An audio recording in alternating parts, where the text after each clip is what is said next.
With 99% of ballot boxes counted, presidential rivals Recep Tayyip Erdogan and Kemal Kılıçdaroğlu will compete in a runoff election after both failed to win 50% of the vote. Turkey's Supreme Election Council said Erdogan is on 49.49% of the vote, and his rival Kılıçdaroğlu is on 44.79%, with nearly all the votes counted. The incumbent performed far better than the pre-election polls, which had appeared to suggest Kılıçdaroğlu's opposition alliance could triumph.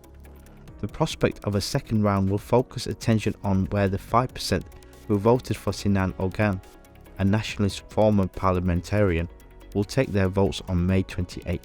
He is styling himself as a potential kingmaker, and the nationalist movement performed well. Ogan takes a hardline stance against Kurdish parties, which makes it difficult to forge an accommodation with Kılıçdaroğlu, who is relying on support from the pro-Kurdish HDP party, which is very strong in Turkey's southeast.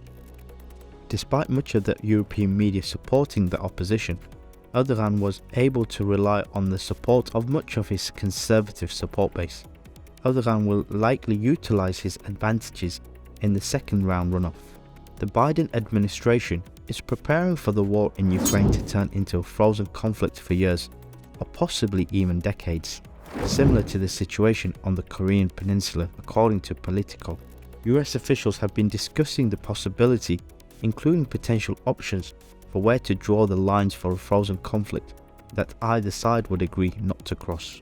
The report said the idea of freezing the fighting could be a politically palatable long-term result. The administration is considering the possibility because they don't expect Ukraine to regain much territory in its long-awaited counter-offensive. The US is expecting that the assault won't deal a mortal blow to Russia. New guarantees for Ukraine could range from a NATO-style Article 5 mutual defense deal to Israel-style arms deal with Ukraine as a deterrent against Russia. US officials said at a minimum, NATO would ensure Ukraine's weapons are compatible with the alliance and conducts joint training with the Ukrainian troops. If the conflict is frozen along the current battle lines, Ukraine would lose significantly more territory than if it had negotiated a deal with Moscow shortly after the invasion. But the peace talks were discouraged by the US and its allies, and the Biden administration still shows no interest in pushing for a lasting diplomatic solution. Syrian President Bashar al-Assad travelled to Riyadh, Saudi Arabia, for his first Arab League summit since the Syrian uprising back in 2011.